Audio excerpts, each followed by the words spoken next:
All right, welcome to Social Distillation, the submarine still of the internet, where we attempt to drop the bead, pour white lightning straight onto your brain. Today's white lightning is hopefully going to make sense. I had to spend the morning winnowing down what I was going to talk about so it didn't turn into a 3 hour lecture.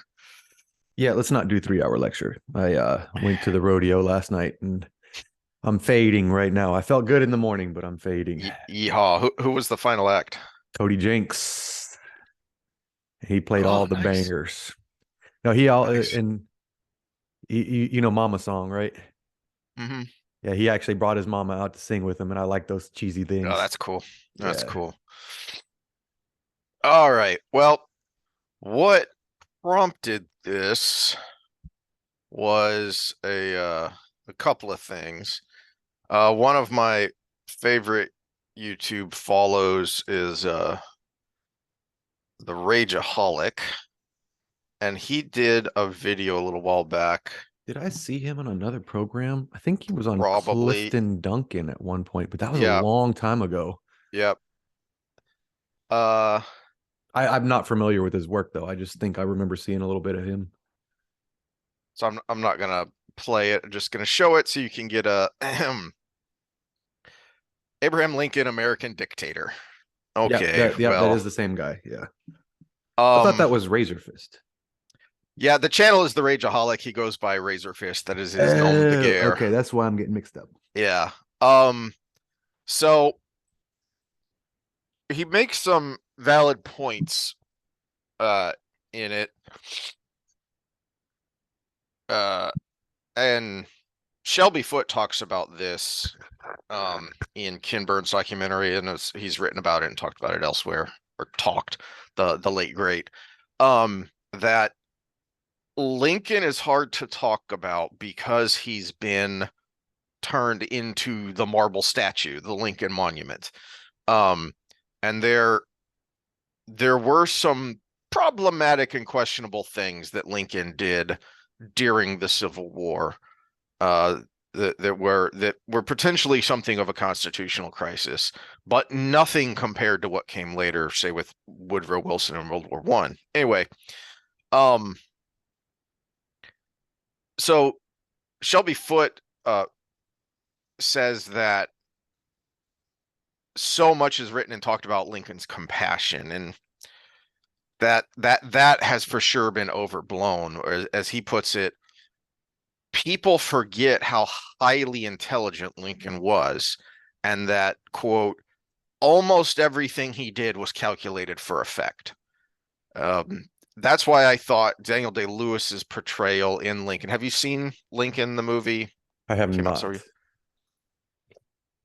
So Spielberg's Lincoln and Lewis's portrayal of him, I think he really captures that he did have that pioneer folksiness to him, um, that he was able to relate to people with his aw shucksness, but um, yeah, yeah, he was a big dude. He was a giant of a man in his time, um, and was quite the wrestler. Yep. Um,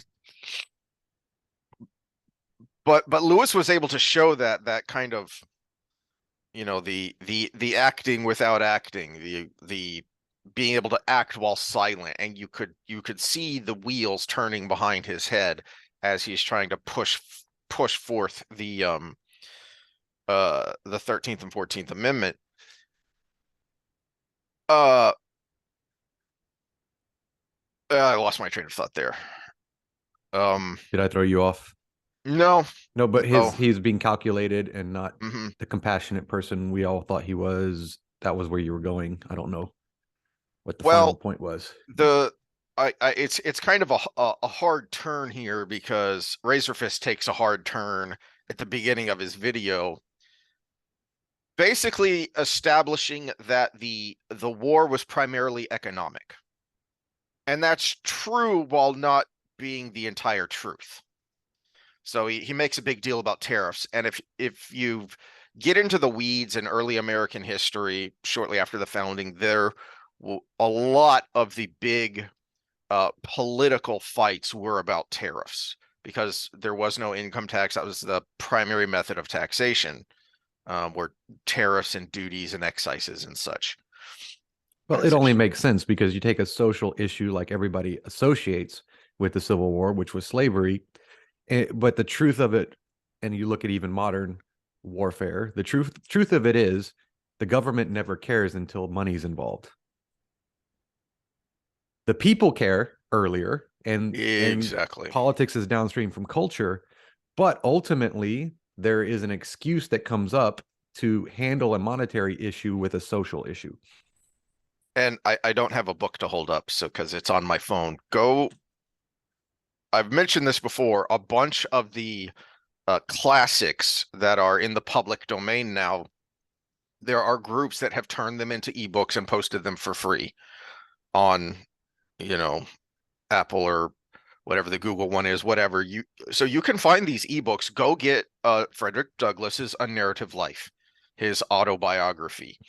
And he puts into very personal detail the firsthand account of how slavery was integrated into the economy of the South. So yes, there were economics. Yes, there were fights brewing for a couple of decades over tariffs because so Razor Fist makes the point of the South wasn't as poor as we think it is. Well, that's true and not true either, because the South was essentially a third world country.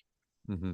And by that, I mean, there was a lot of wealth there. It was very wealthy as a collection. The Confederate States of America as an entity, if you just look at their economic output, wow, they're one of the richest countries in the world. Except all of that wealth is concentrated in the very top. It's like the statements, "Oh, we're behind India in education," when only the top 1% in India are actually educated, and that's what we're being measured against. Mm-hmm. Exactly. And I've mentioned this before, but another classic you can find is Alexis de Tocqueville. Crap, I've just brain farted on the title. Alexis de Tocqueville, French guy. I have it up here. Hold on. Yeah, who basically took a years-long tour of America, and he wrote about his experiences and democracy in America. So he writes about the American character and the reason it's democracy in America as opposed to democracy in Europe, which is very different.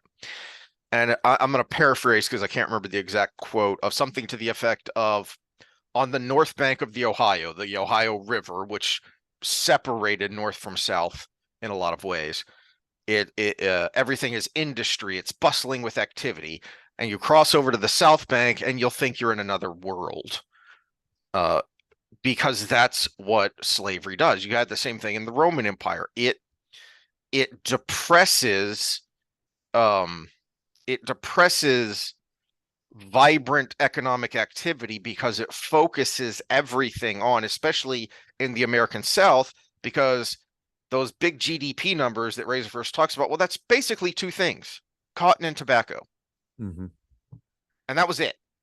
It was cotton and tobacco, which were heavily uh, uh, subsidized by slavery. And something that Frederick Douglass goes into is the other way that these aristocrats, they were basically aristocrats, the aristocrats of the South, were able to infuse slavery through the whole system, even if you weren't a big plantation owner. Yes, it's true that very few Southerners actually owned slaves. They rented them. Because if you were a middle-sized farmer, then if you could not afford to buy your own slaves, not just buy, but then the housing and feeding and maintaining of them, you would rent them. These big slave owners would subsidize their income by renting their Douglas for a little while was a city slave. He was rented out to a dockyard. So he got some of his first skilled labor in dockyard work. So that was infused throughout, and it ingrained itself in the Southern culture in such a way that it became inseparable from the economy. So, do you know the ironic story of the cotton gin? Poor Eli Whitney, Yeah, he was trying to do a good thing. He he thought if was he could make trying it to easier to, mechanize. yeah, he was trying to mechanize the processing of the cotton to basically make slaves obsolete because most of them did the separating of seeds and straightening out and everything.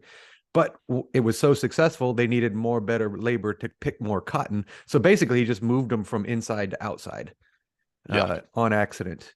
So And it created a boom in the cotton business such that the big plantations became huge yeah, plantations. so something he thought he was doing to make Mhm. slavery obsolete ended up making it more necessary, at least uh, economically viable at the time. Yeah, it was slavery was dying out in the early 1800s, or really in the 1700s. It had already started dying out in the North because there wasn't the economic necessity combined with the stronger abolitionist feelings of the North. So, Well, it just proves the modern critical theorist correct because it was his latent white supremacy oppressor socialization that caused him to do the thing that oppressed the oppressed even more, even if he thought he was doing it, even if it was on accident. man, that was really circular and gave me a headache. Okay, you said inseparable from the economics. That's the last thing you said. Mhm. I didn't want to throw you off too much. So, this is why here's one of Lincoln's more. This is one of his earliest public speeches, public and published speeches. So this was, he gave this in a group, uh, you know, kind of the Moose Lodge of Springfield kind of thing. But it was for oratory and discussion and debate that he joined when he went to Springfield. And so I'm going to read a chunk of this here. At what point shall we expect the approach of danger? By what means shall we fortify against it? Shall we expect some transatlantic military giant to step the ocean and crush us at a blow? Never. All the armies of Europe, Asia, and Africa combined, with all the treasure of the earth, our own excepted, in their military chest, with a Bonaparte for a commander, could not by force take a drink from the Ohio, or make a track on the Blue Ridge in a trial of 1,000 years. At what point then is the approach of danger to be expected? I answer, if it ever reach us, it must spring up amongst us. It cannot come from abroad. If destruction be our lot, we must ourselves be its author and finisher. As a nation of free men, we must live through all time or die by suicide. I hope I am over wary, but if I am not, there is even now something of ill omen amongst us. I mean the increasing disregard for law which pervades the country, the growing disposition to substitute the wild and furious passions in lieu of the sober judgment of courts, and the worse than savage mobs for the executive ministers of justice. This disposition is awfully fearful in any community, and that it now exists in ours, though grating to our feelings to admit, it would be a violation of truth and an insult to our intelligence to deny. He's rightfully pointing out two things. The most obvious and surface is the growing divide between abolition and slavery, but then also the deeper idea of the American character, that we have such benefits of geography that we don't have to worry about the constant flow of battle, the nearly unceasing warfare that defines European history. We didn't have to worry about that.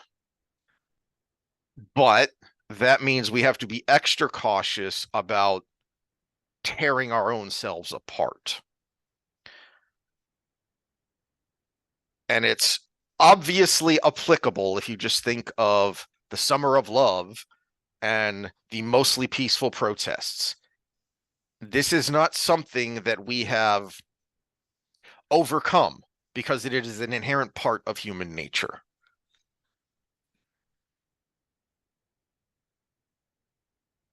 And then he goes on to list a number of specific examples that were happening at the time.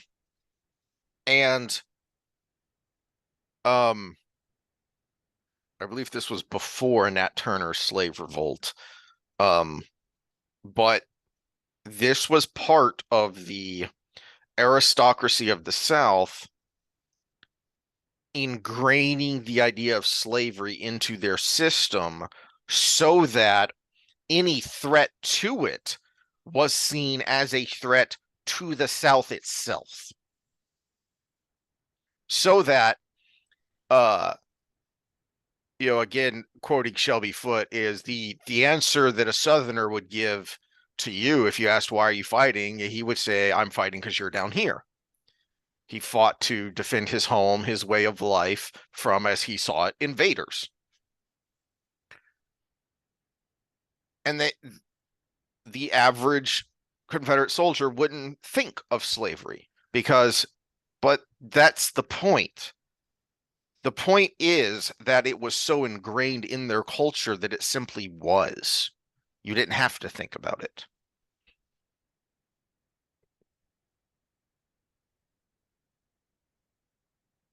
I can't remember when this is, but this is from a letter written by Lincoln. The book is somewhere on a shelf hidden. As a nation, we began by declaring that all men are created equal. We now practically read it, all men are created equal except Negroes. When the know-nothings get control, it will read, all men are created equal except Negroes and foreigners and Catholics. When it comes to this, I should prefer immigrating to some country where they make no pretense of loving liberty. To Russia, for instance, where despotism can be taken pure and without the base alloy of hypocrisy. Yeah, it's kind of a thought process I've had for a while, and I was kind of wondering where I could push it into what we talk about, but this is a nice little spot.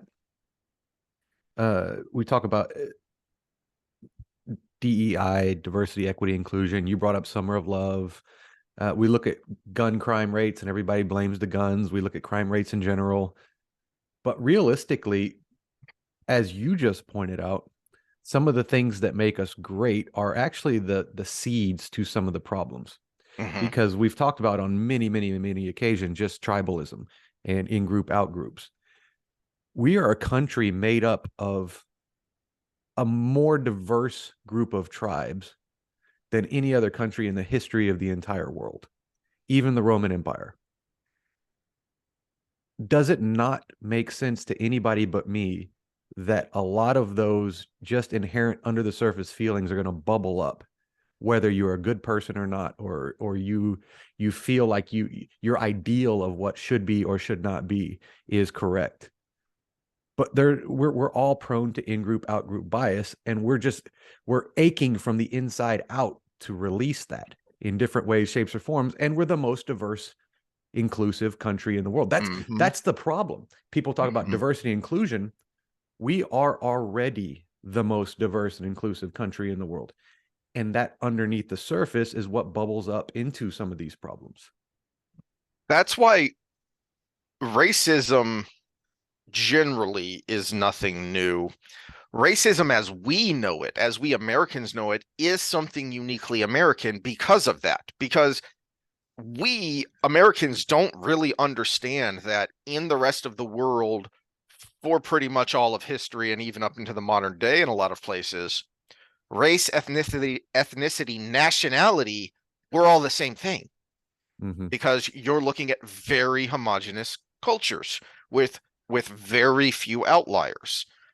It's why Churchill could and did phrase both of the world wars.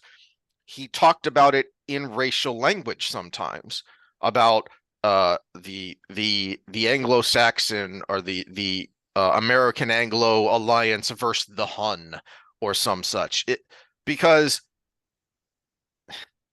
I think we've mentioned this before, is that in early American history, Italians and Irish were not considered white.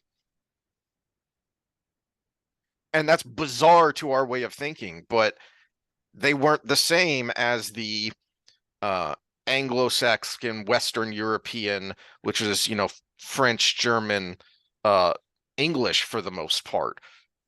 If you were Italian, you were something else. Mm-hmm. But that just goes to demonstrate, it's not to say that racism isn't real or that, no, it's to demonstrate that tribalism is inherently human. And we will find, if we don't have ingrained, obvious lines, we'll make our own. Well, and when we look at the past, if we look into history, yes, it's not as cut and dry in this, but I want to keep it simple. When we have institutions that broke up, again, going back to the Roman Empire or something along those lines that had slavery, these things broke up and those institutions died, but then they factioned off. Mm-hmm. When the institution that was pre-Civil War, the United States, had its faction and its breakup, we reintegrated. We didn't break into two. We didn't break into a black nation and the North and the South or anything like that, like what was happening in the past. The Soviet Union breaking up. The Ukrainians considered themselves separate. Mm-hmm. They always considered themselves separate. So they were an in-group within the Soviet Union. And now they're the in-group within Ukraine. In the United States, we assimilated everybody for good or bad. Now, over time, we didn't, Yeah. took us another 100 years to figure it out, but it wasn't easy, but that's because we were doing something very new in human history. So yeah, it wasn't easy. As Thomas Sowell likes to point out, the thing about slavery in America, we shouldn't look at it and say, why did it take so long to abolish slavery? The amazing thing is that it happened at all. Like, entirely unique in human history. All right, I want to hammer this point home a little bit more about slavery and the South. And this is from Horace Greeley, who was a prominent abolitionist. He was instrumental in bringing Frederick Douglass, into the abolition movement. But then Greeley and Douglass eventually had something of a falling out, an intellectual falling out, because one of the things that Greeley would do as kind of early American clickbait is he would burn copies of the Constitution in his speeches, because he thought we needed a new constitution to get rid of slavery, that the Constitution was the problem because it enshrined slavery. Douglass, the more he read the founding documents and thought about them, the more he decided, actually, no, the founders took great pains to not enshrine slavery in the Constitution so that it could eventually be abolished. But this is so August of 1862. This is really basically an open letter to the president calling on him to make the war about abolition. And as he points out here, where is it? Yeah, here it is. We think you are strangely and disastrously remiss in the discharge of your official and imperative duty with regard to the emancipating provisions of the new Confiscation Act. These provisions were designed to fight slavery with liberty. They prescribe that men loyal to the Union and willing to shed their blood in her behalf shall no longer be held with the nation's consent in bondage to persistent malignant traitors who for 20 years have been plotting and for 16 months have been fighting to divide and destroy our country. As he points out, this is something that has been brewing. As the abolitionists saw it, from the Southern perspective, the election of Lincoln was an indication that the country was becoming radicalized, the government was becoming radicalized, and it was going to attack their way of life. Well, that's because, as Greeley points out, for a couple of decades, the intensity of the fight over abolition, over slavery, had been rising, such that, as they saw it, the aristocrats of the South were conspiring to break the Union for a long time now. Well, come on, switch tabs. Here we go. Is this true? Well, you should be looking at the Constitution of the Confederate States of America here. Well, let's just do a little search. Slave. It has the 3/5 clause, because in a lot of ways, the CSA Constitution was the USA Constitution cut and paste. Oh, okay. Well, the 3/5 clause. Well, what else is there? It outlawed the international slave trade. It gave Congress the power to prohibit the introduction of slaves from any state not a member of the territory. But what's this? No bill of attainder ex post facto law or law denying or impairing the right of property in Negro slaves shall be passed. It constitutionally forbid the CSA Congress from interfering with slavery.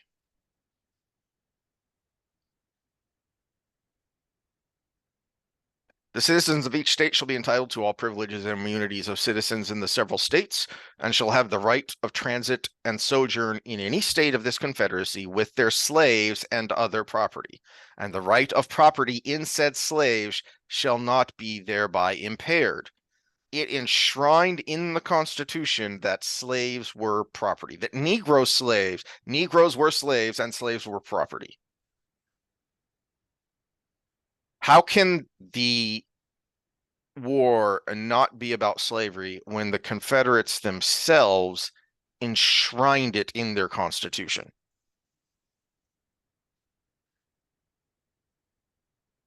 So let me circle back to get the point here. You're doing a rebuttal to Ragaholic. Mm-hmm. Okay, so because what you just brought up was self-evident to me. I didn't know the exact documents and the exact points, but you know, I thought it was clear. And I don't know. I don't know about our audience, or Scott, tell us in the comments. But okay, so this is specific to Rageaholic's rant. There is also a long, well, I guess since he's got a huge following, it's to him and people like him, I should say. There is a long group of thinking that has said off and on that the war was not about slavery. And this comes from a couple of quarters. There's something called, and this was my best least favorite president, Woodrow Wilson, he was a monstrous disaster. I may have to go down on a rant about him at some point down the road, but as an academic, as the president of Princeton University, he helped create a school of thought that's called the Lost Cause, capital L, capital C. And it was essentially an apologetic for the South. It was kind of rehabilitating the South's image by minimizing the importance of slavery and focusing on the more generally American idea of a federal government oppressing states' rights. So there was that element of it. There has been an element of relatively more modern historiography that wants to minimize slavery, because to the DEI folks, the radical left, the critical theory folks, there's something of a problem if America is inherently racist, and yet more than 500,000 people died to settle the issue of slavery. Well, but if the war wasn't about slavery, then we're still irredeemably racist as a country. Mm-hmm. So those are the kind of the different places that has come from. Now, the credit I would give to that side if I was to if it was to change to something of an in-between argument of yes, the war was about slavery because of the documents you just shown and the push to make it so. But as I said, with our extremely large, well-funded government, it took pocketbooks and social issues to align for this to be made the way it was. If the economic issue wasn't raised, do we end up having the same result? And the cynical part of me would say probably not, or at least not then. Um, oh, But do I want that to? being said, as far as saying a nation of this or a nation of that, that's every major empire and nation in the history of maybe we can talk about somebody like Genghis Khan who just wanted to be a god. But other than that, the economic issues were forefront in every decision as far as these kind of things went. But that doesn't mean there weren't philosophical issues on both sides. Like I said, they aligned, and it created, if there was a nudge here, a nudge there, and eventually something pushed it off the cliff. Which one came? This was another influence of this. Rebel Yell by S.C. Gwynn is a great biography on Stonewall Jackson.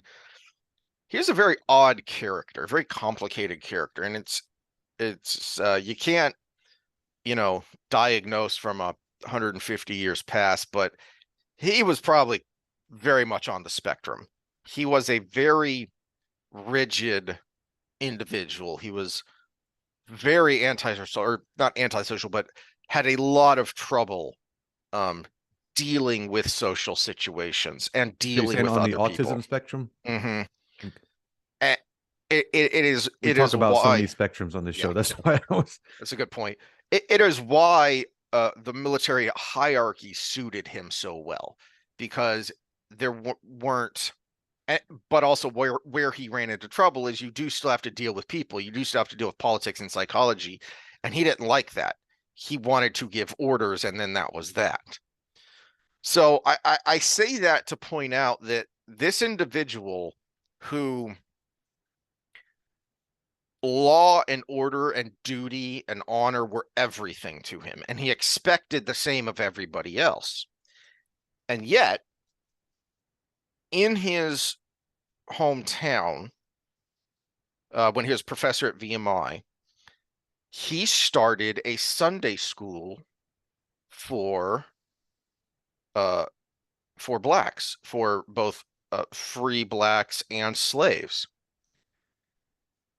Somebody confronted him about this and pointed out that's illegal, because that's teaching slaves to read, which, again, go read the narrative life of Douglas. Goes in depth into this about why you want them ignorant. Mm-hmm. He told that individual what for.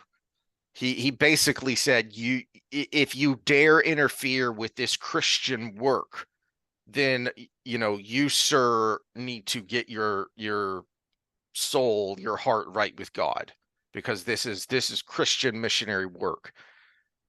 So even for him, for someone who wholly bought into the culture of the South and law and order and duty and honor were everything, and yet even he saw at least some problems with the institution of slavery that were antithetical to a higher power, a higher ideal.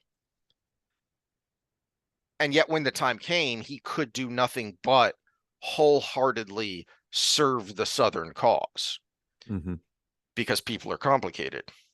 Which is funny, because I was going to go into the love side of war, and Ulysses S. Grant was the forefront of those thoughts, and I came across that he even bought a slave at one point. But then apparently, when the slave meant the most, i.e., he was in serious economic trouble, he went to the courthouse and emancipated him. So the people have complicated lives. People Mhm.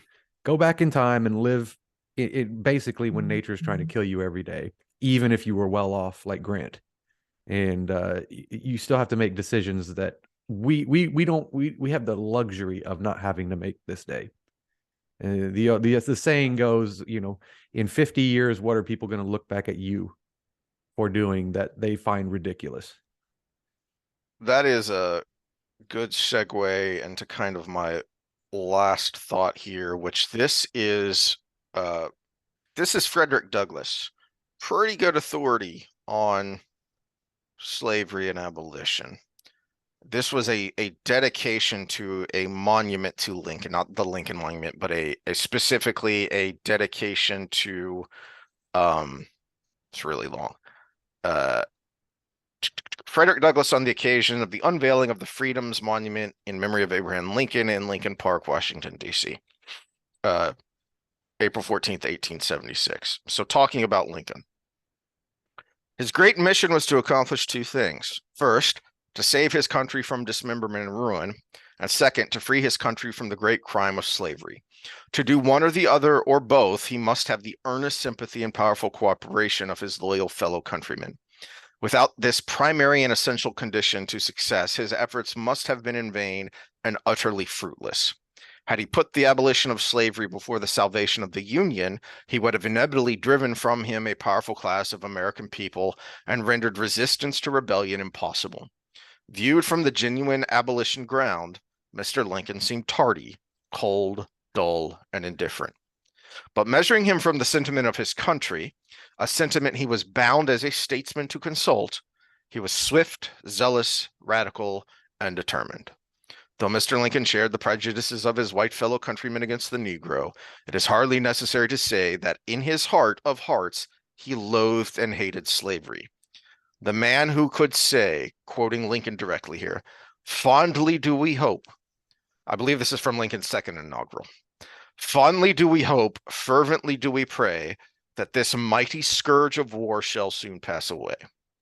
Yet if God wills it continue till the wealth piled by 200 years of bondage shall have been wasted, and each drop of blood drawn by the lash shall have been paid for by one drawn by the sword, the judgments of the Lord are true and righteous altogether." Gives all needed proof of his feeling on the subject of slavery. He was willing, while the South was loyal, that it should have its pound of flesh, because he thought that it was so nominated in the bond. But farther than this, no earthly power could make him go. And then he goes on to say that basically time is the great equalizer. And here, 10 years after the end of the war, and you see what Lincoln's actions have wrought and the tremendous change in the country. And time as the great equalizer shows Lincoln to have been a profound abolitionist, even if during his life, this line about Lincoln being tardy, cold, dull, and indifferent. That was the kind of thing that Douglass and Greeley and others like him said about Lincoln during Lincoln's life. But ultimately, time proved that even if it wasn't ideal, Lincoln's method ended up working, ended up being the best method, because finally, after years and years and years of fighting over slavery, the country finally abolished it.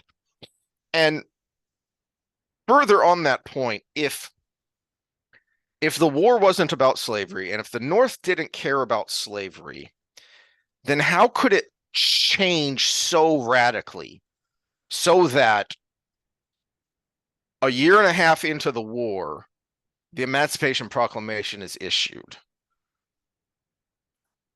4 years into the war, Lincoln says this at his second inaugural, that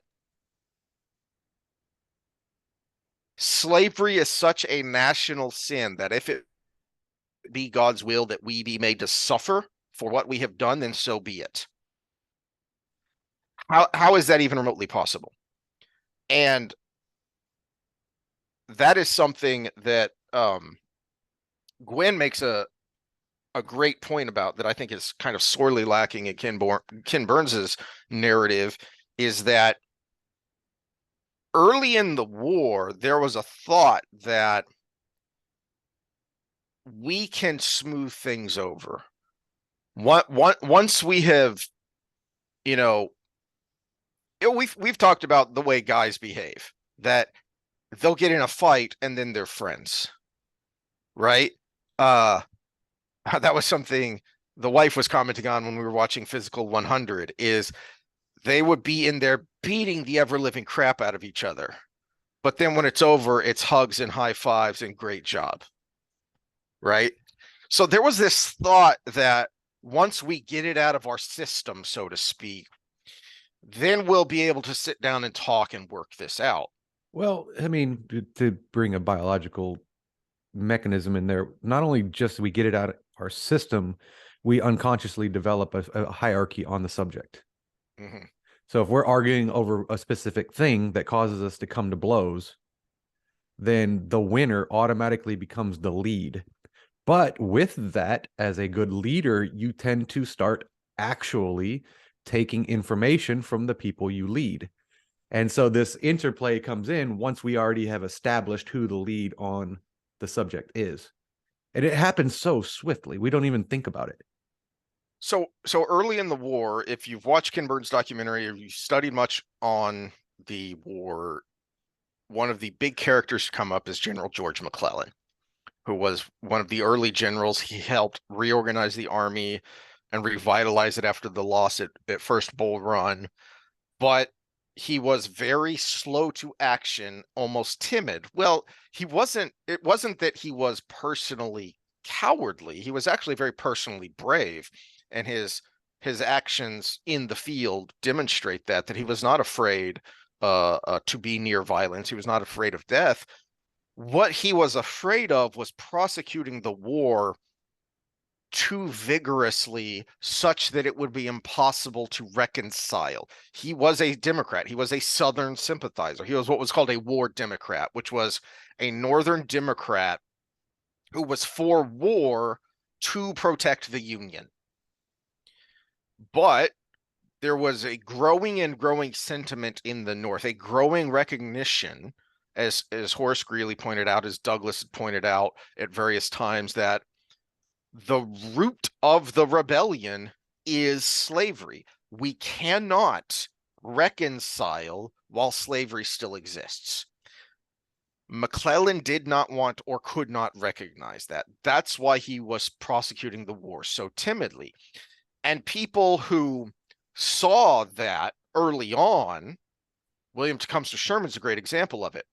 From the very beginning, Sherman said that the war is going to be hard, it is going to be long, it is going to be bloody, because he recognized the character of the South. He recognized the mentality, the stubborn pride, but also how ingrained slavery was, such that you had to destroy it, or there's no way to reconcile. So we can bring Sun Tzu into this. In The Practical Art of War, the best thing of all is to take the enemy's country whole and intact. To shatter and destroy it is not good. So too, it is better to capture an enemy army entire than to destroy it, to capture a regiment or detachment or a company entire than to destroy them. And further, therefore, 100 victories in 100 battles is not the most skillful. Subduing the other military without battle is the most skillful. Ideally, but when it came down to it, so I'm going to paraphrase Sherman here. War is the remedy our enemies have chosen, and I say we give them all they can handle and more. Yeah, well, I was just hammering your point that of McClellan's point, I should say. You're trying to win without destroying. He was trying to maneuver his army in such a way to demonstrate to the South that they couldn't keep fighting. And, you know, we haven't gone too far, you know, yes, we had a big fight, but no one used the D word, so we can go to couples counseling and we can work it out. The marriage can still be saved. When it's funny Sherman's because you look at your talk about McClellan and then Sherman, it's two very distinct part of Sun Tzu's Art of War, but we needed them in one person. the point I was getting to with Sherman was, as one of the early ones to not just recognize but vocalize, Sherman was dubbed to be crazy, literally insane, and he was removed from command. And so there's a great point. There's a great line he has about Grant that made me think of us. Grant stood by me when I was crazy, and I stood by him when he was drunk. And now we stand by each other always. So it's pretty much like us. So let me get to the point. This is where I'm going to take a bit of a swerve here, of why I'm rambling about this. Go ahead and play. This is only 40 seconds long, but besides the fact that Shelby Foote has one of the greatest voices ever, he makes an interesting point here that I want to use to finish up this discussion. Give it a second to load.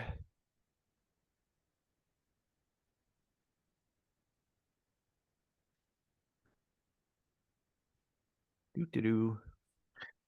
And while you're whipping it out, this is something that infuriates me about the criticism of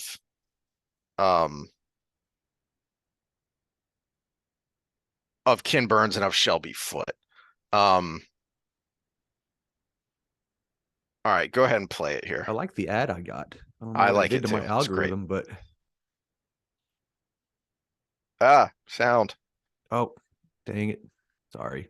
So I think that should be the default. Come on. the YouTube. great thing about why Shelby Foote is so necessary is because he humanizes the war. But because of that, he You has got been sound now? accused of being a lost causer, which he is not. Okay.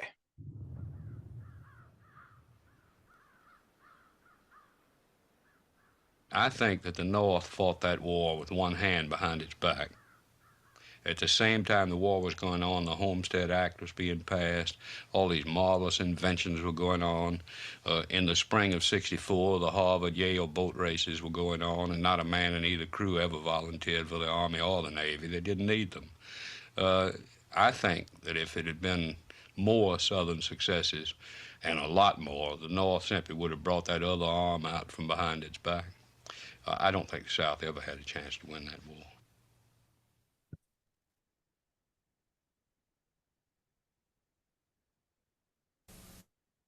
There's a stat that I'm trying to remember. It's something to the effect of, Hold on.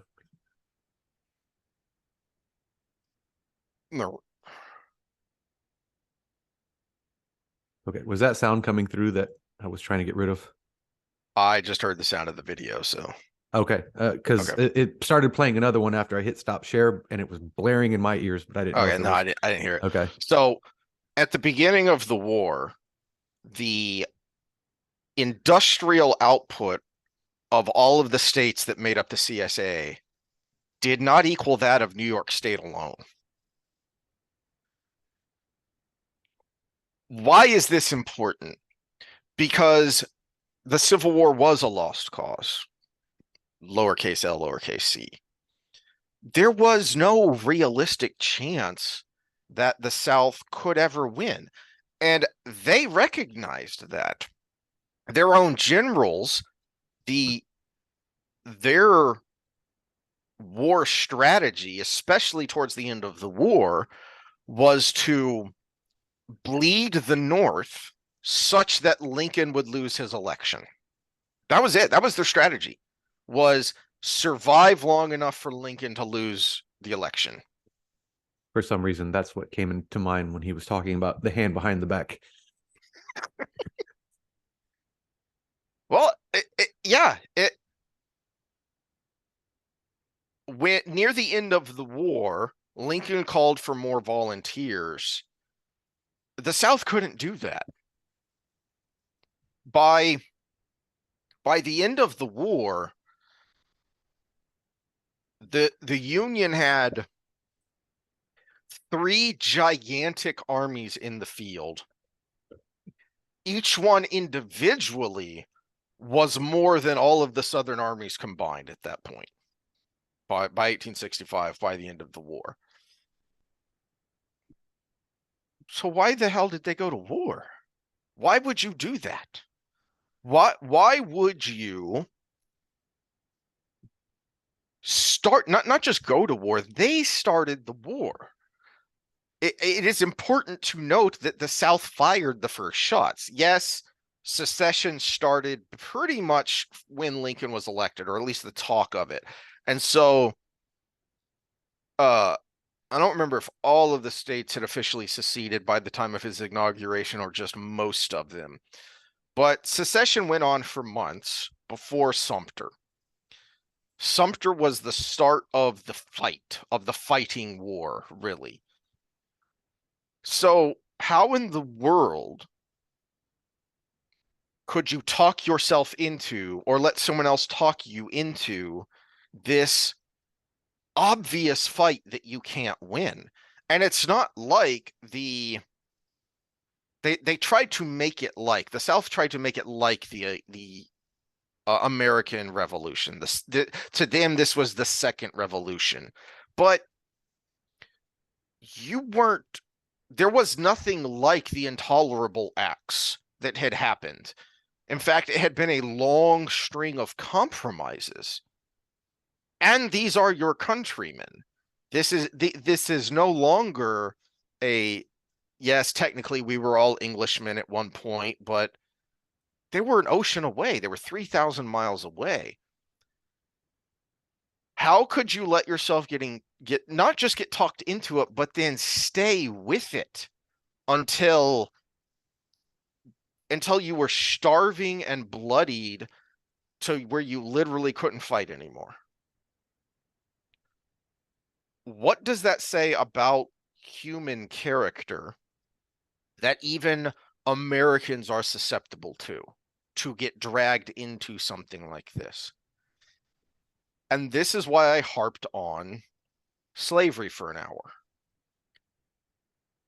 Because the South, the Southern individual, the average man who filled the ranks, the average woman who went through severe depredations to help support that man on the front ranks, they had been indoctrinated by a small aristocracy whose wealth and power was dependent on perpetuating this system.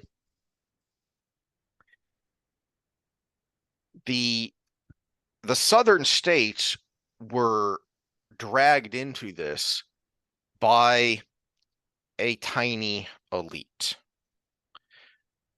There are a lot of comparisons now, because especially in 2020, when there were, mostly peaceful protests going on, and we are seemingly more divided than we have ever been. There's a better analogy. There's a better connection historically to where we're at right now. And it is a connection that also ties to the Civil War. Shelby Foote called the trench warfare in front of Petersburg at the end of the war dress rehearsal for World War I. And tactically, militarily, it mirrored that in a lot of ways. But it also mirrored it politically, because Europe got dragged into not just the costliest war ever, the gulf between the amount of death in World War I and what came second wasn't even close. Why? Because the aristocracy of Europe got into a dick measuring contest, and they didn't care what the cost was to their people, because what mattered was their prestige, their power, their wealth. So they indoctrinated, they propagandized, and they pushed their people out in front of them and say, now go fight for me. They just didn't use those words. Go fight to protect my wealth and power. They just didn't use those words. But that's what they did. It's not what they said, but it's what they did. What the hell is going on in Ukraine except you go fight to protect my laundromat? Or on the other side, I want to bring back the power and prestige that Russia had during the Soviet Union. And now I'm going to send the cream of Russian youth to their deaths. Well, sort of. They have resorted to some of those earlier Soviet tactics. They have conscripted all their prisoners to be frontliners, and they're sending them. This is true. You can. I didn't have it ready, but you could just use any keywords you want. You'll probably get it. 10 at a time into basically a meat grinder. And the meat grinder shows the position of the Ukrainians, and then they send the real soldiers in and kill the Ukrainians. So the death rate is about 70 to 80% in those units. Good old World War I tactics. Yeah. In the same mentality of, I'm not paying the cost, so I don't care. Not just me, but me and mine, my family, my close relations, my close friends. We're not the ones paying the cost, so what do we care? Oh, yeah, and you get into the mind of these oligarchs. They're like, this is going to help us win a war, and we got rid of all these people that are bleeding on society or leeching on society. You know, prisoners aren't free. And it is a cautionary tale because I think I mentioned. Well, part of the cautionary tale, before you elaborate in the historian manner, is some of the charges these people are in prison for. When you look at the difference between the U.S. or a Western civilization and Russia, illegal logging. And this guy is basically being sent to his death to get out of a long, giant prison sentence for something ridiculous, which was probably given that sentence for something ridiculous so he could be put into the machine. Yeah. The cautionary tale is something we've talked about before too, which is, and Ben Shapiro mentions this frequently, and I cannot remember the name of the guy. There's a Harvard philosophy professor who likes to start his classes of, raise your hand if you would have opposed, if you would have stood up and opposed Nazism or, Jim Crow, and everybody raises their hand. No, you wouldn't have. You wouldn't have. Just math says you wouldn't have. If you had been alive in that time, you would have been swept up like everybody else, like almost everybody else. Just simple math says that's true. And you need to recognize that about yourself, or it will happen to you. Or when something new but similar comes along, you're going to be swept up in it. So do you know much about like the Left Behind series, or that idea of end times philosophy? I call it philosophy because I don't know that I would call it theology, quasi-theology. Was that the Kirk Cameron stuff? Yeah. Okay, I'm not very familiar with it. I just remember the advertisements and stuff. The idea for that strain of end timesism, one of the problems others have had with it is the idea that the portrayal of the Antichrist to get that many people to unite the world to go in one direction following the Antichrist is illogical. That'll never happen. What did we talk about? Star Wars is fiction? What did we talk about last time with the texts that were leaked from the British health minister? We talked about a lot of things. Yeah. So all of a sudden, even enemies, adversaries were cooperating with each other to all do the same thing. We all lock down, we all wear masks, we all just sit in our homes and wait for the vaccine, and then we all take the vaccine, and then we all take the booster, and we all shun and ridicule anyone who doesn't go along. I don't give a damn what you think about the particulars of those issues. The point is that there was no discussion. There was no debate. There was no thinking. It was, let's all go along in the same direction, which is bad enough, but then let's dehumanize anyone who doesn't go along with us. We are all inherently, by our nature, capable of doing that.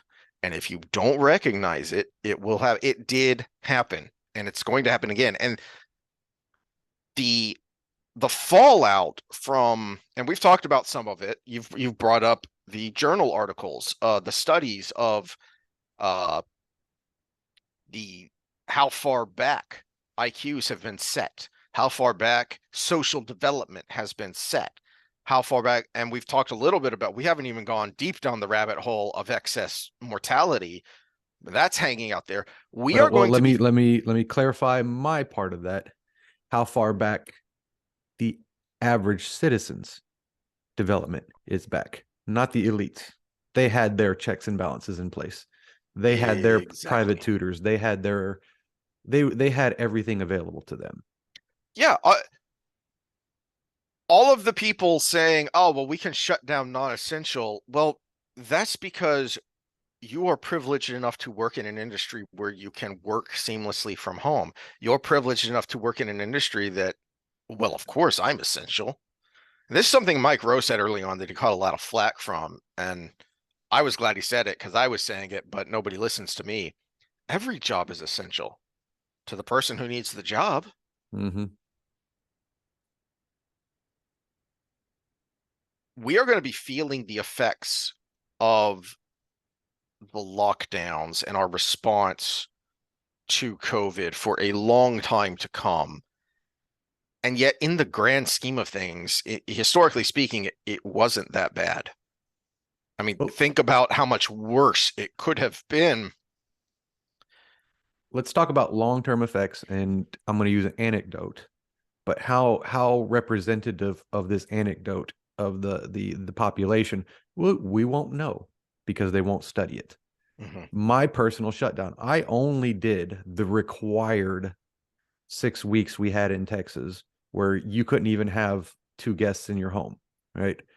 So that was that initial lockdown. The 2 weeks to flatten the curve turned out to be 6, but then in Texas we slowly kind of got back to normal after that. Mm-hmm. But the way my business is run and structured, I didn't have to stay closed as long as gyms did. So I was able to start working again after those 6 weeks because everything's private, everything's invite only. So as long as you could have guests in your home, I could work. And because it was consulting after that. But even in those 6 weeks, you take somebody who typically worked 12 to 14 hours a day and you give them absolutely shit to do for 6 weeks, and they're already prone to a little bit of overindulgence in alcohol. Guess what I did for 6 weeks? Me and Jared sat on the back porch drinking Michelob Ultras until we had a giant pile in the middle of the yard as we were tossing the cans.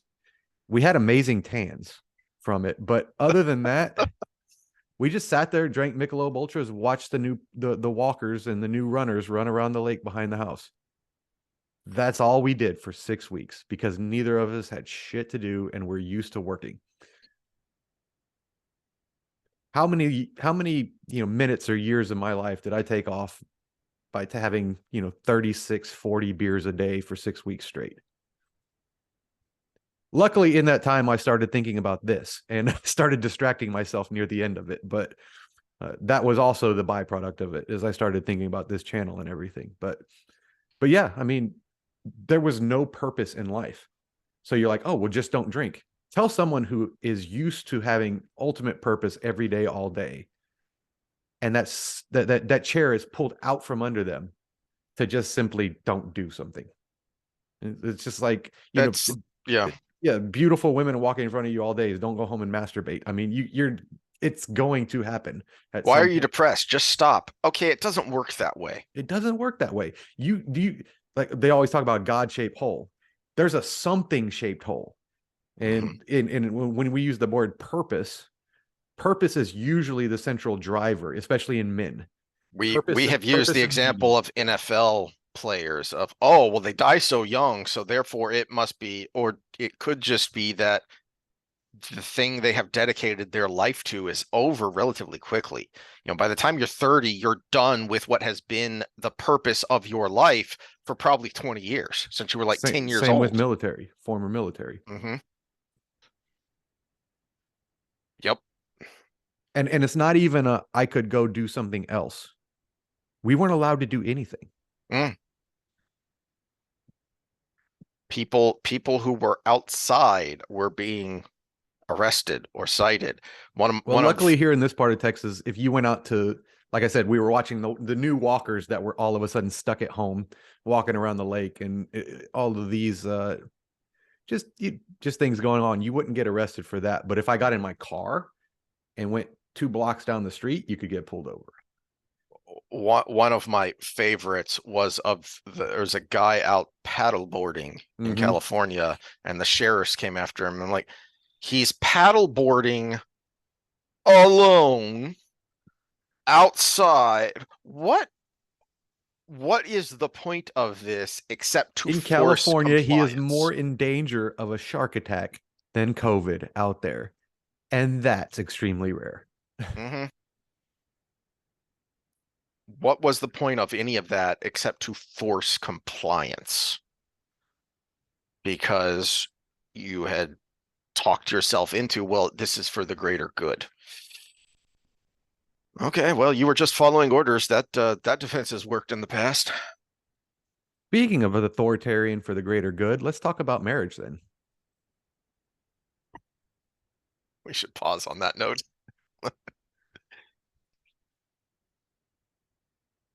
All right, failure and everything, but marriage and war. All right, so this is kind of going to be more of an overview on the Sexy Time with Sam stuff, because we're going to go into more detail as a main topic on a lot of these things. But you wanted to talk about Stonewall and Civil War and particulars there. And someone told me a long time ago, it might have been you. It's about 20 years ago or so at this point, that Ulysses S. Grant famously once said that the only things I was successful in were marriage and war. And there's probably something to that. Now, I couldn't find a direct quote, so I don't think he said it. Has been said about him. Okay, so in the famous words of Meatwad, I don't know if anything I just said was true, but I believe it. All right, so we'll go with that. But I was reading about his marriage and their love life, and she's not very good looking, but neither was he. So it's actually part of the story because it's very romantic from a kind of a Southern long-term relationship type of standard. Because apparently she was like wall-eyed or cross-eyed or something, and she wanted to get that fixed. And he told her, "I fell in love with you with your eyes like this. Do not change them, or I will love you that much less," or something along those lines. So yeah, this is a wonderful little story about it in Smithsonian Mag. And it kind of at least lends credence to the statement we started this with about love and marriage. And then when you look at things from a traditionalist standpoint, that seems like a silly statement. You're going to find the one for you kind of mentality. It seems like a silly statement because if you found the one for you, where's the war, right? Oh, everybody talks about compromise and all of these little things that are realities that we try to hedge into that fantasy fairy tale. But the truth of the matter when it comes to actual human mating strategy, it is a war. The female mating strategy is to garner long-term resource from the male. The male mating strategy is to have a short-term, from this is evolutionary standpoint, make a baby, make sure it lives, then move on or do the same again and again and again. So that can be with the same person, but it has to be a continuous process from the man's perspective. So we have this constant battle of men figuring out, and we're going to get back to Andrew Tate here in a second on this, men figuring out how reproductively viable can I be on the minimum resources possible? And on the other side, how can I make sure I have sufficient resources from this person without them bailing on me as soon as I commit my reproductive resources?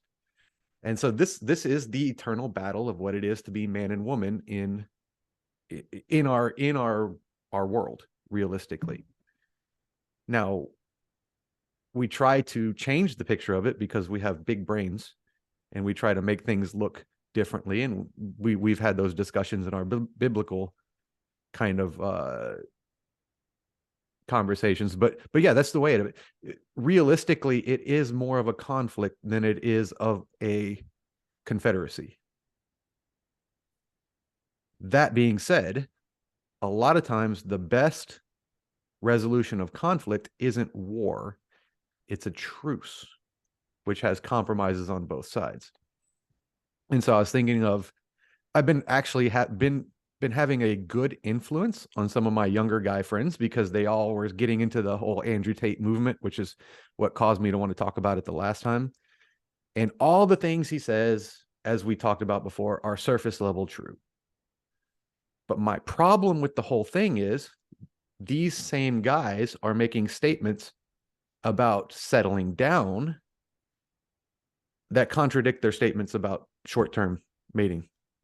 So when they're like, well, why if I'm 35 and I meet you and you've been with 100 guys, am I going to expect this from you, or I'm going to expect that from you because you've shown you basically can't not succumb to your instincts as a female?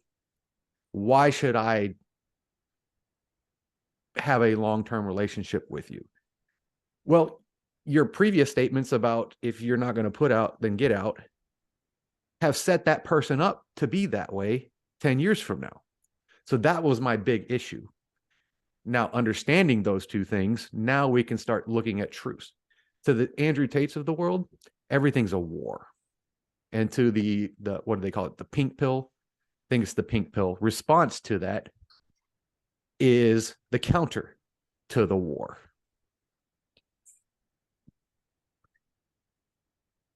They both are incredibly simplistic. One of the things I'm always harping on is that, well, the initial fight in the war is usually simplistic.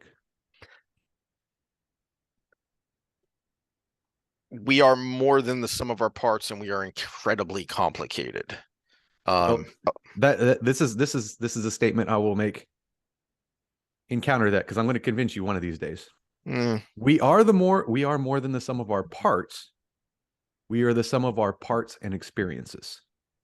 Yeah, that is.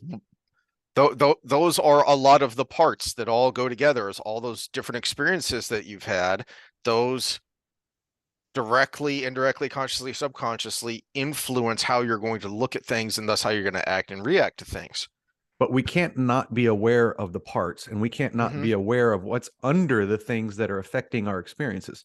So again, for instance, if I'm 30 years old as a male wanting to finally settle down, at least for long enough to have children, I am going to unconsciously look for a female that has had fewer sex partners. But if I spent my early 20s making sure that these females that I'm talking to are doing things with as little resources as possible on my behalf, I have just guaranteed anybody my age that I come across is going to be more likely to have more sex partners. So we have to be aware of this because they're going to affect our decision making in some way or another. Yeah, one of my first thoughts when you started out was that look, there's nothing wrong with the romance. There's nothing wrong with the lovey-dovey fantasy blah blah blah blah, so long as you recognize that when the credits roll, Cinderella and Prince Charming have to figure out how to live together. Okay, so this is kind of one of the places I was going with this, and we're going to have a further fleshed out version of this at some point. But in the works of David Buss, we have that romance, right? That thing we feel right off the bat, which is the amazing part of this war, is because we have chemicals released in our bodies that make us vulnerable to the enemy, which is awesome. It was probably very adaptive at some point because there probably was too much conflict for reproduction to happen at some point, and probably equalized with some sort of formation of this moment in time where we're not going to think about the grizzly bear on the other side of the cave. We're just going to bone. But there's a lot of data behind this, especially when it comes to horniness. So for you young men out there that are thinking about long-term decisions, ejaculate before you evaluate. Okay. That's just a little bit of advice for you. But we have that romance, that feeling that we call romance, eros in Greek, right? We have that thing that causes us to really want this this specific thing to happen, and at that moment it is person specific, right? So we've taken that feeling and now we've attached this whole belief system behind it. But we also have another thing, and that's the pain of betrayal and loss that goes with it. And so we take that to further reinforce that ideal. And we all look for ideals, right? Peterson talks about this, and unfortunately he goes too far with it, I think. But we all look for the ideal, but we look for the ideal based on a short-term hormonal state. And short-term not being just in that moment, short-term for being roughly 6 months to a year and a half around that hormonal state, which is enough time to make a baby, by the way, if you want to do the math. But then we take those feelings and we attach it to an institution, and we come up with the one for me, when biologically it's the one for me at that moment in time.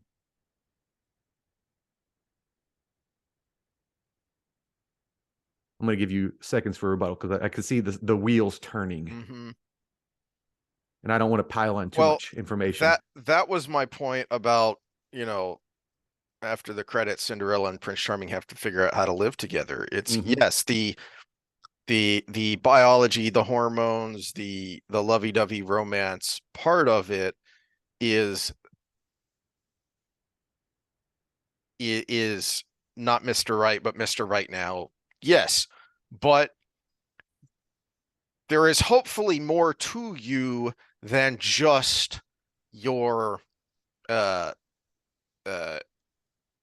biological urges. That when it comes to the different types of love, that the passion, the romance part of it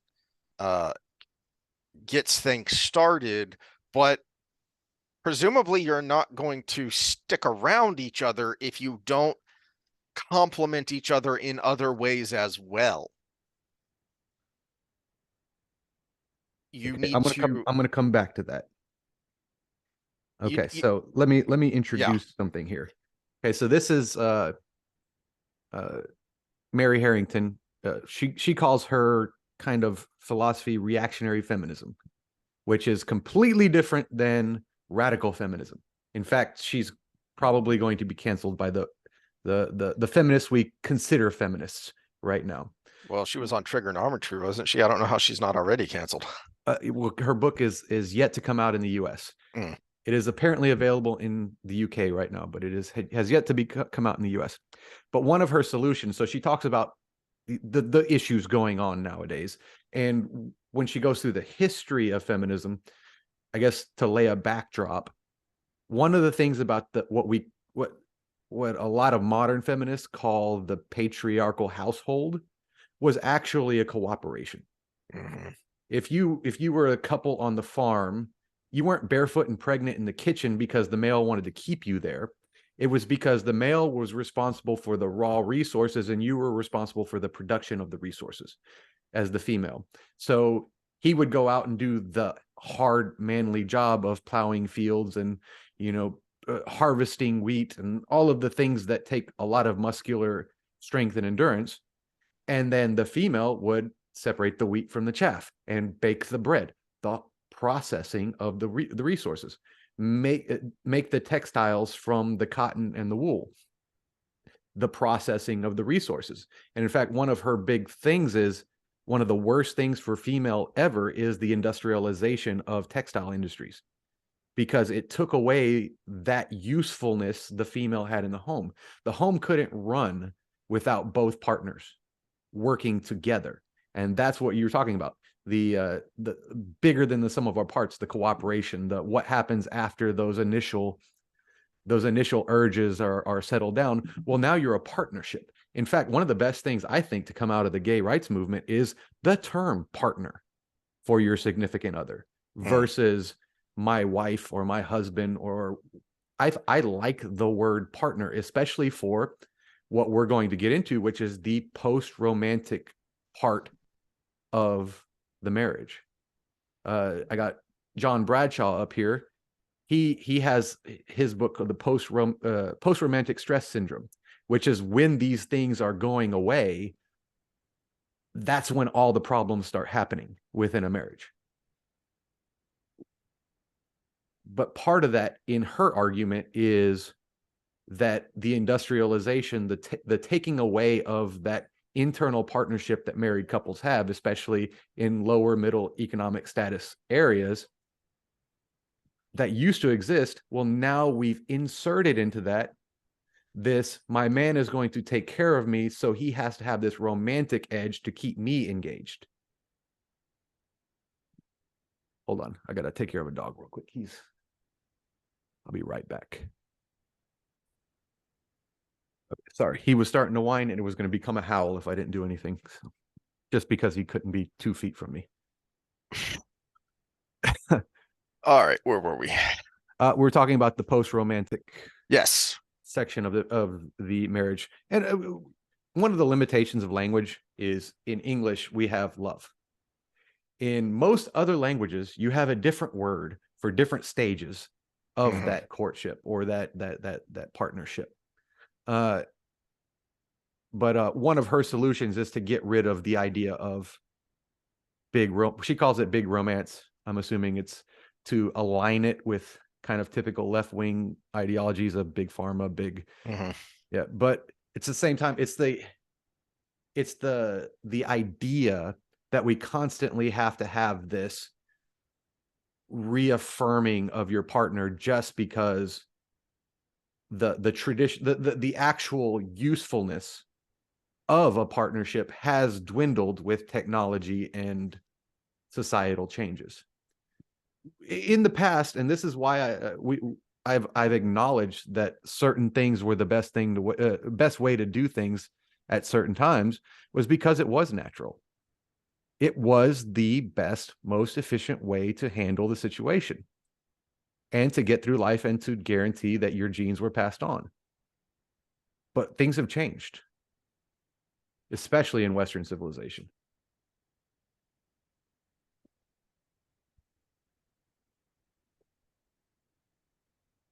A couple of things. I think the biggest change is that romance is just for fun.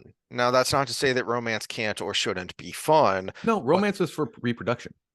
The point of courtship was to partner, to find a partner. So not that you immediately had to start interviewing someone on their thoughts on marriage when you first met, when you first coupled, whatever, but that was understood to be the ultimate goal. So you're starting out on a more serious step. If all you care about is the fun, the excitement, the the physical thrill, then yes, that's going to lead to what we have had for a while, which is, oh, the romance is gone, the passion is gone, therefore we don't love each other anymore. And to your Okay, point, there's just a different word for what it is now. let's go into the stages though. So let's start with romance. It is a test. It is an evaluation. So we look at there's the top 12 things that females consider when attractiveness, but we look at the first three, they all have to do with the same thing. How much resource does this guy have to support me if I was to give up this reproductive resource that is very taxing on my ability to live, right? And the ability to do it again. You know, at most, a female might have 15 opportunities to have a child in their entire life. If you've gone through the process that's required of it, right? So we look way back when two out of three babies were dying, right? Mm-hmm. If you had 15 opportunities, well, you want somebody who's going to stick around and make sure that you're on the good end of that probability that that's going to survive, right? Because that's a 1.5 to 2 years of your life given up to this thing that may not be viable or not. Whereas the male, if I can find enough females, I can do that 5-10 times a day if I wanted to, right? And then leave. And, you know, if 2 of them live, I've still spread my seed, right? Mm-hmm. And I'm not developing any attachments because it's not in my belly for so long, and I'm not breastfeeding and all of those things that develop attachment. So the female investment is so great that she has to evaluate the male for his commitment to making sure that the effort is not in vain, where she's going to be taking care of this thing by herself. And in the past, that meant the thing was dead. And maybe you were dead. Mm-hmm. Whereas nowadays, yes, we have social safety nets and everything along those lines, but it still doesn't change that biological inclination. So the first 3 things are based around resources. Number 1, do they already have resources? That's a simple one. Mm-hmm. Do they have money? Do they have a good job? Do they have, are they on a career path? They don't have to have the money yet, but if they're on a career path that is promising, that's number 1. And all the guys out there that want to complain, yes, women do like money, but it's not because they like diamonds. It's because that they have this underlying thing that says, I need resources to survive a process that you don't need it for. 2, physical fitness and body shape. But in a day and age when we were developing, that meant hunter. You know, the hunter and protector, the 2 things there. So there is a secondary one to that second one. So that's number 2. Physical size and impressiveness and fitness. Symmetry in the face meant you were healthy. Lack of pathogens. All of these things fit into number 2. And the third one's intelligence, which more intelligent, more likely to be able to procure resources for that. So the first 3 are all about resource generating from the man. But then where it gets interesting, and this is where you talk about the romance, what we call modern romance, flowers, diamonds, buying dinner, opening the door, how you treat waiters, kindness and generosity are the next 2. Because they're an indicator that this man is going to stick around and be kind to me and be generous to me when I'm making this very massive physical commitment to having his children. So those are the top 5. Now, we talk about like Valentine's Day being a commercial holiday. Yeah, that never would have happened without number 4 and 5, because women use that as an evaluating tool. They are giving a job interview. You take them on the first date and you buy. Is that because it's tradition? Or did tradition become that way because that's what women evaluate men on? Men, like I said in the last Sexy Time episode, men are responsive to female sexual selection. And we're losing that right now. We're losing that big time. And it's shooting everybody in the foot, men and women. But so with that in mind, go further into your evaluation rant you were about to go into. Or did you already lose? Oh, well, no, I'd kind of already said what I wanted to say at the moment, which was that uh No, okay, so let me go into the notes I made here that I wanted to save until you had your thought. So you're talking about we don't want to be set to our biological urges, but I just gave you 5 biological urges that were very below surface level, and they're unconsciously being done in this cultural way that we go about it. And you used a word earlier that is completely correct. Complex. And I think when we want to be thought of more than the sum of our parts, we confuse that with just not understanding how complex the sum of our parts are. Because, okay, so look at the male side. I should be 100% drawn to short-term sexual selection where I'm just spreading my seed, but we don't do that, do we? We stick around long enough to make sure it's our child. That's one. And then if there's the threat of other males, we stick around long enough to make sure that child grows up into something that is going to be is not going to be taken out by other males in the group. So when we talk about humans, that's a long time. Midlife crisis happens at adolescence, right? That's when you're starting to get an idea of what kind of man your boy is going to be, or what kind of woman your girl is going to be. This actually, your talk of complexity kind of goes into something I had been thinking about since our last recording.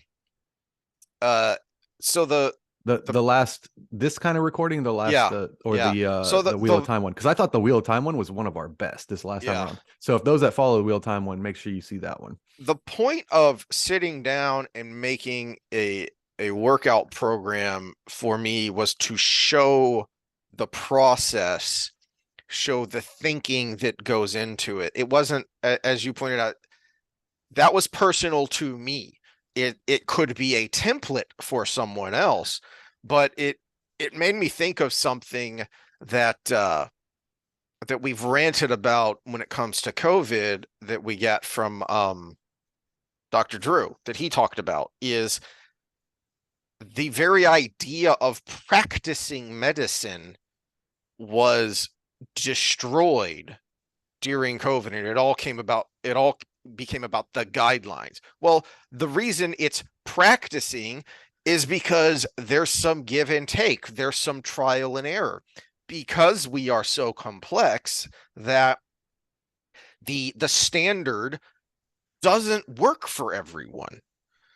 In the same way that this is why we sat down and, okay, what are the goals for this phase?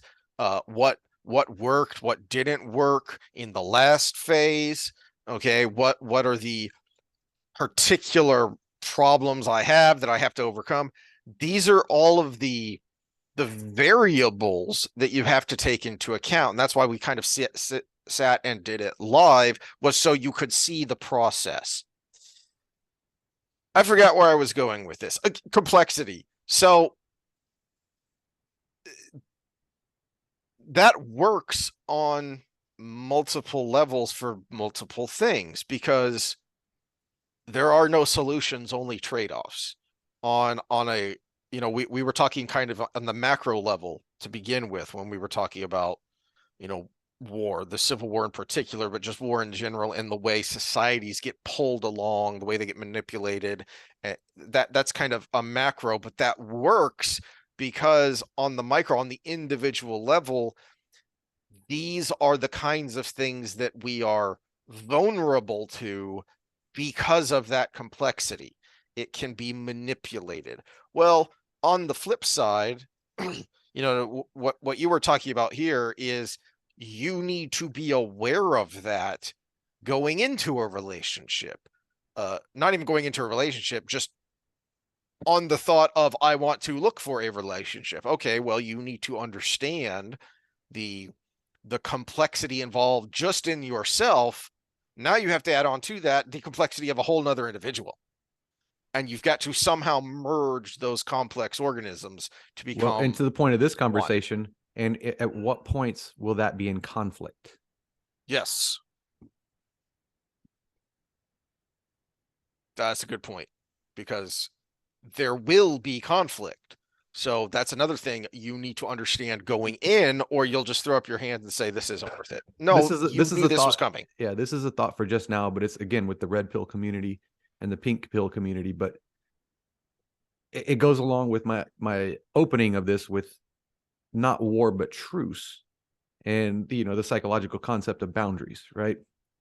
So what are the proper boundaries? We will, let's throw exact numbers to the side, and I'll just pull some out of my butt.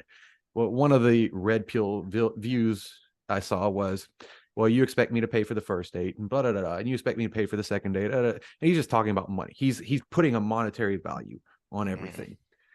And I was like, yeah, actually, that's how it works. And if she sets, so if society pushes in a direction where the females set the boundary at 3 dates, we're going to bring birth control and everything into this. We're not waiting till marriage to have sex like we would have in the past, because you had babies when you had sex in the past. But so we'll call it 3 dates for now. She sets that boundary. Well, you're the Andrew Tate crowd. You're like, well, on the first date, if you say no, then I say leave, right? Okay, so we've set these boundaries. If you're on the Tate side, how many of those first dates are you going to go through before somebody says yes? Versus the commitment to the standard female model of 3 dates. Mm-hmm. It doesn't take difficult math to know where the actual okay, so again, back to males' resources. I'm spending 3 dates worth of resources on you to get that honeypot.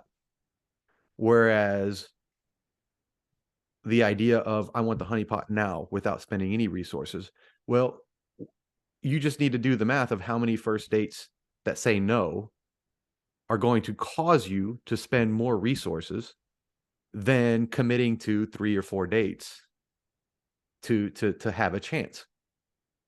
It's not that hard. The answer is 3. And if the females as a collective, now here's the problem with game theory. The females as a collective say, you know what? 3 dates should be the general rule. Cosmopolitan magazine puts out there, all of these influential sources say at least this much. You gotta at least make sure they're at least semi-committed for your own psychological well-being, because you underneath the surface, because you are female, will have this feeling that you gave it up too soon, even though we have this wonderful thing called birth control. And as a collective, this is the norm, then guys will adjust. Guys will adjust to, you know what? If it happens on the first date, cool, but I'm at least committing 4. I'm going to commit 4. That's going to be the red pill move right there. We're going to commit 4 before we, unless we, and that also leaves open the, I actually really like this person, so I'm going to commit a little more than usual. Or on the female side, I'm going to commit a little less. But then it becomes your decision, not a social norm. Mm-hmm. It's a war, man. It's a war between differing reproductive strategies.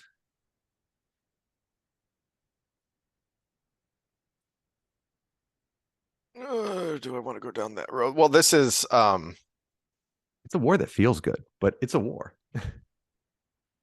This was something that many female writers have written about, talked about, that the great lie of the more radical feminist movement was that women could be like men, and that was what would make them happy.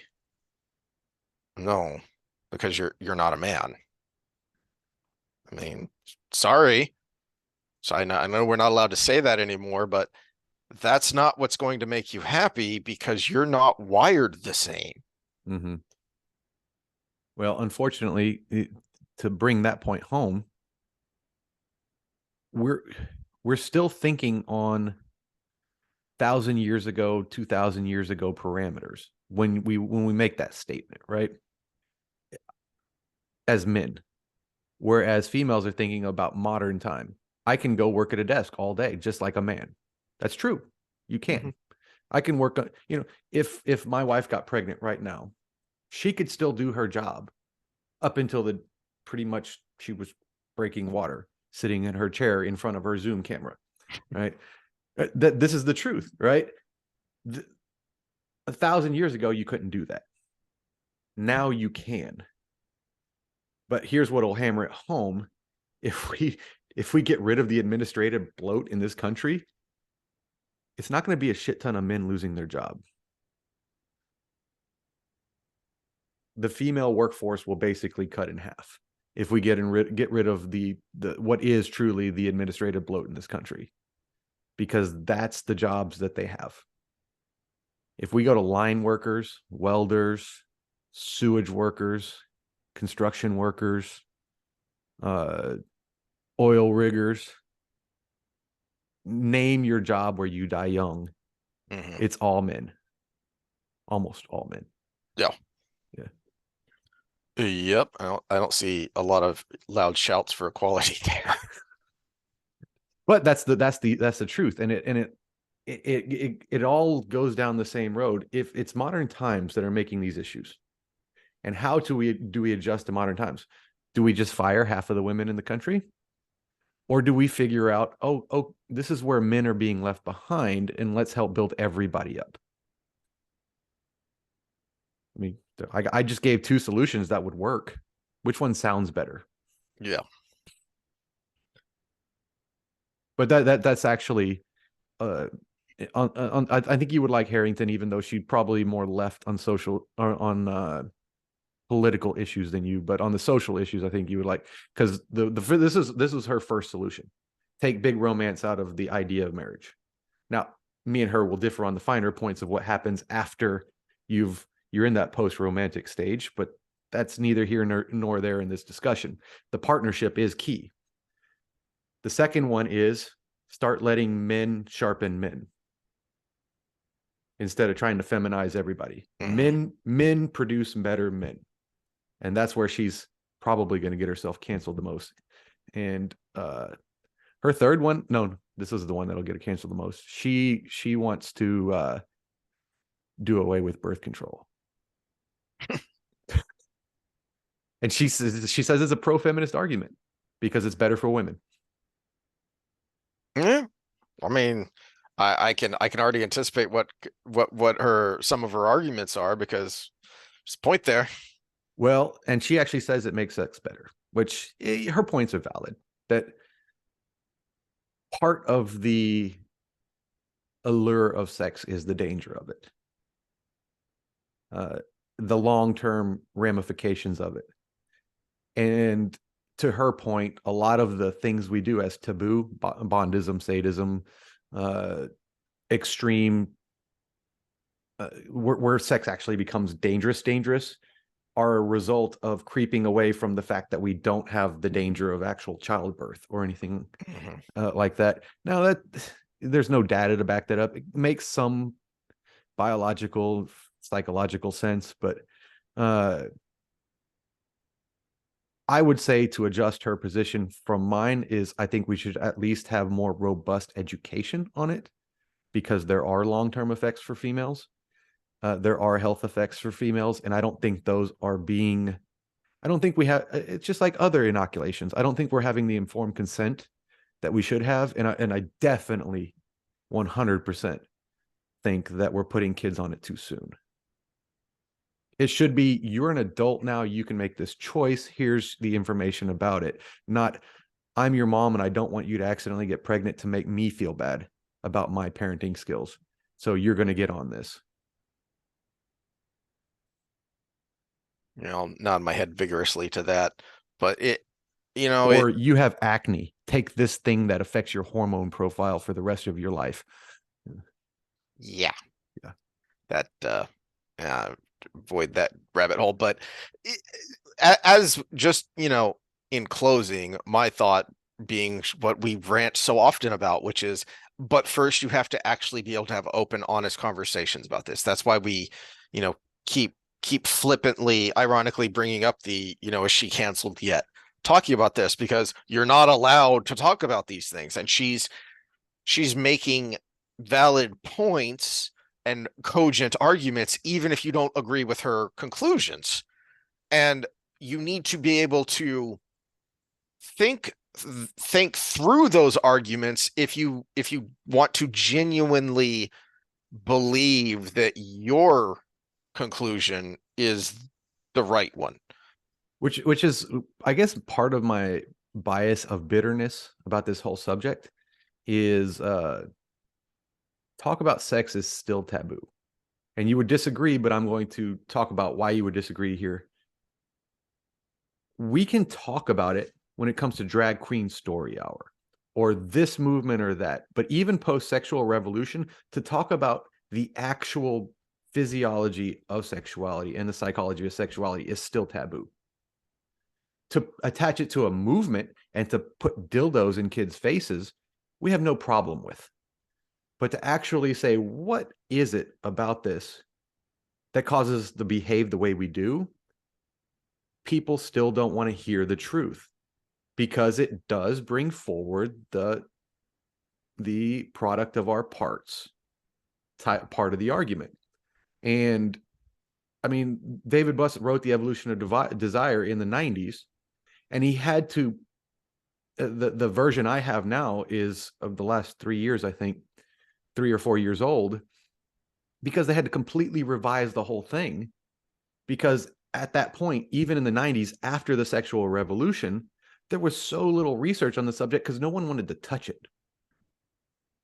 And even now, we're still finding out something new every day because people are finally slowly starting to trickle into the subject of actually what is the nature of why we desire, why we pair bond, why we don't pair bond, why we cheat, why we stay faithful, all of these things. There are so many whys that have maybe a 5% understanding of, because it's still a taboo subject. The current, what we call sexual revolutions now, are all surface level shock value crap.